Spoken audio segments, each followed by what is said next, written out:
बे समावहाय गवालपारा जिल्लानि धुपधरा दिगुलि गामियाव जों बाथौ बिबुंसार जाना दंफैयो आरो जोंजों बे गामिनि आफादगिरि दिनेश बर' आदा दं लोगोसे महत कुमार बर' आदा बिथांमोना दङ गिबियावनो नोंथांखौ बरायनाय जाबाय खुलुमबाय दिनै ओंखाम गोदान फोरबो नोंथांमोना खोब गाजा गोमजायै खुंफुंबाय बे ओंखाम गोदान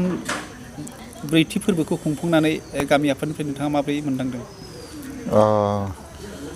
गिबियावनो बाथौ बिबुंसार नोंथांनिसिम माने गोसो गोरबोनिफ्राय साबायखर जासिग्रोनाय थाबाय जोंहा नै बे ओंखाम गोरलै जानाय फोरबो होननाया जोंनि बेथिं गोदोनिफ्रायनो दंखायोब्लाबो ओंखाम गोदान जानाय बिदि सोलिबोबाय दंखायोमोन ओरैनो न'खरफोराव आबादारि न'खर नालाय आबादारि न'खरफोरा बिदि सिथ्लायाव बावनानैनो बिदि फुजिबोदोंमोन जानो हागौ मुंफोरखौ बायदि रोखोमनि गाबज्रिनाया गोरोबलायाबो जाहैनो हागौ नाथाय जों उन्दै समनिफ्रायनो नुबोनाय समाव बै सिथ्लायाव मोनबा मुवाखौनो बावनाय नुदोंमोन आरो दा जों बिदिनो नै बाथौ महासभाजों लोब्बा थानाय उनाव दा जे ओंखाम गोरलै जानाय फोरबोखौबो जि जों खौसेयै समाजजोंबो खुंनो हायो बेफोरखौ एसे मिथिनानै दिनै जे ओंखाम गोरलै जानाय फोरबोखौ जे माने जाहोबाय खालामबाय बेयाव जोंनिफ्राय जोबोद गोजोननाय थादों दिनै ओंखाम गोरलै जानाय फोरबो खुंनानै जोबोद गोजोननाय बाथ्राखौ नोंथाङा फोरमायदों नोंथांमोननि गामियावहाय बेसेबां न'खरा बे बाथौ समाजनि हाबाफारियाव बाहागो लादों जोंनि बे बाथौ महासभाजों लोब्बा थानाय बे मोनसे गामिया बारा न'खर नङा जोंहा 15 न'खर खम फिसा मोनसे गामि पारा सानजायो थेवबाबो जों दा अरायसम गोरोबलायनानै खामानिफोरखौ एसे रायलाय होनलाय मावनानै जयै मावफुङो जोंनि बे न'खरफोरनि गेजेराव बयहाबो रांखान्थि बिथिङाव बिदि एसेबां जौगानाय नङा थेवबाबो जोंनि गेजेराव अनलायनायनि गेजेरजों सोरबा हानाय हायै बेफोरजों गोरोबलायनानै समाजखौ दा सान्दि दैदेनबाय दङ दिनै जिहेतु ओंखाम गोरलै फोरबो नोंथांमोना खुंबाय बा गामिनि 15 न'खरा बाहागो लादों नोंथांमोननि गामियाव दाबो गोथार बाथौ थानसालिनि मोखांखौ नुनाय जायाखै बे बेलायाव गोथार बाथौ थानसालि लुफुंनाय माबाफोर सानदों नामा बेथ' सोंथिया गिदिरानो जाहैयो गोसोआव थाबाबो बेखेवनानै बुंफोरनो हायाबादि गोसोआवथ' लुबैखायो अरायसम गावसोरनि थानसालिफोरखौ जोंखोल माखोल महर होनो बा मोननो जोंहा दा बिदि थांखि दंबाबो जाफुंसार होनाय लामायाव फैनो हाथ'वाखै मानो बुंब्ला जोंहा न'खराबो बाङाय आरो जोंनि बे समाज बाथौ महासभाजों लोब्बा थानानै बाथौ सिबिनायाव जों थानाय गामिया दा एसे रांखान्थियारियावबो हालोदा साबग' नङा इयुनफोराव जोंफोर हागौमानि एसे साबग'नि राहा लामा लागोन हयथ' जोंनि बै थानसालिखौ मोनसे टारगेट खालामनानैब्लाबो हाया गाराब्लाबो बोसोरफायाव गरफा गरनै रां बुथुम लासैनो मावफुंनो मोनसे जोंहा थांखि दं गवालपारा जिल्ला जुलाइ बाथौ गौथुम आरो गवालपारा जिल्लायाव बेसेबां आनसलिक बियाबफोर बे धोरोमारि बिथिङाव दिनैसिम राफोद जाना दं होनना फोरमायनो नागिरदों बाथ्रायाथ' ओरैनो जोंनि गवालपारायाव गासैबो बाथौआरियानो दंजोबो जेनेबा जोंहा बाथौआरिनि गेजेरावबो बै जे बे जोंनि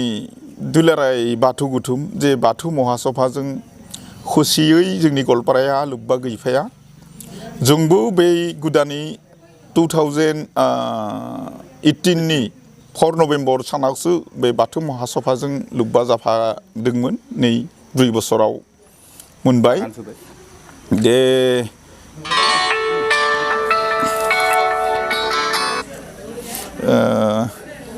दा गोदान आफाद नालाय माने साबग' बिदि जेबो राहा लामाबो लानो हाथ'वाखै आरो न'खराबो बारा नङा जोंनि जिल्लायाव थानाय बायदि बर' न'खरफोरा जोंहा बायदि आफादफोरजों लोब्बा दङ जोंनि नोजोराव जेरैबायदि बेयाव माहारियारि आफाद हिसाबै जोंहा गोदोनिफ्रायनो फैफानाय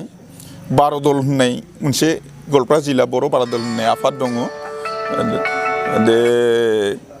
बै गवालपारा जिल्ला बर' बारदलानो दा मैखोम आफाद हिसाबै जोंनि नोजोराव दङ थेवबाबो दा नुनायाव बै गवालपारा जिल्ला बर' बारदलजोंनो माने गोबां बर' सुबुंफोरानो बायदि सेरेखाय बेरेखाय जानानै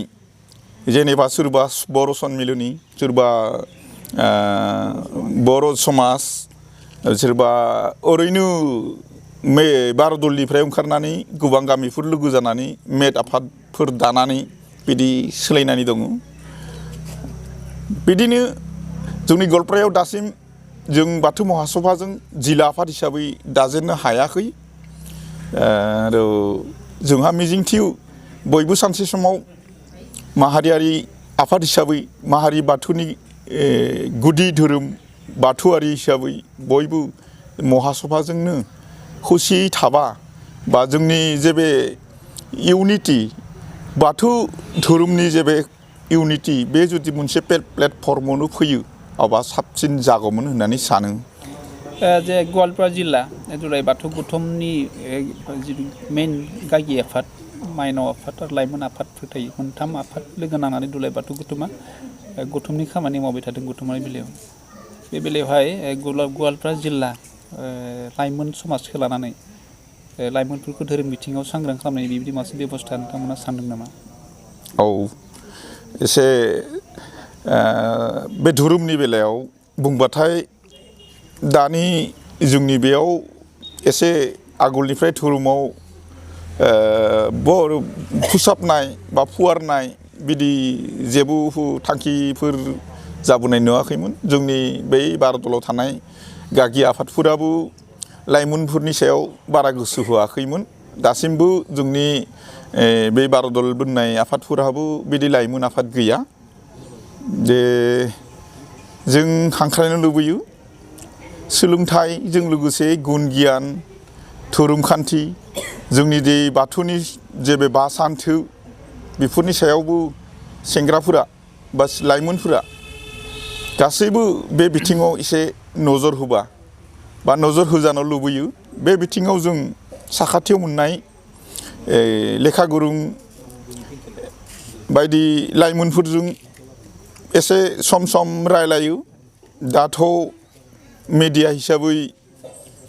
बायदि मबाइलावनो इउटिउबफोरावनो गोबां मोनो बेफोरखौबो एसे बिथांमोननाव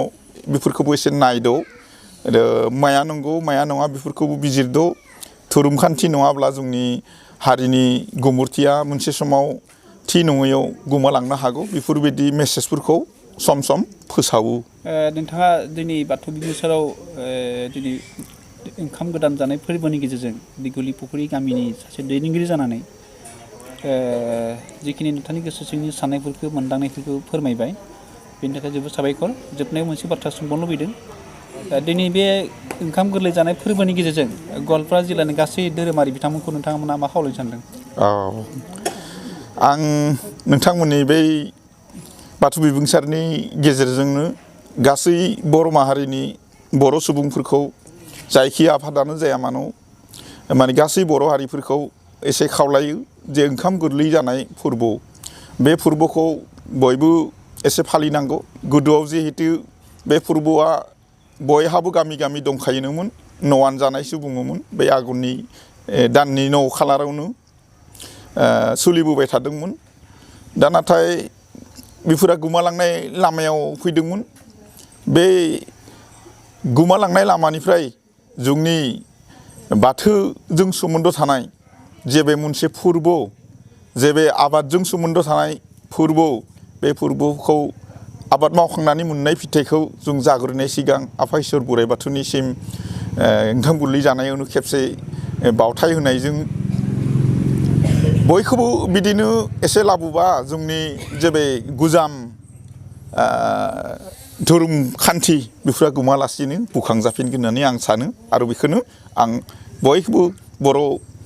माहारियारि सुबुंफोरखौ बे ओंखाम गोरलै जानाय फोरबोखौ खुंनो थाखाय गुरैयै गोसो गोरबोनिफ्राय खावलायहरो। जाबाय दे।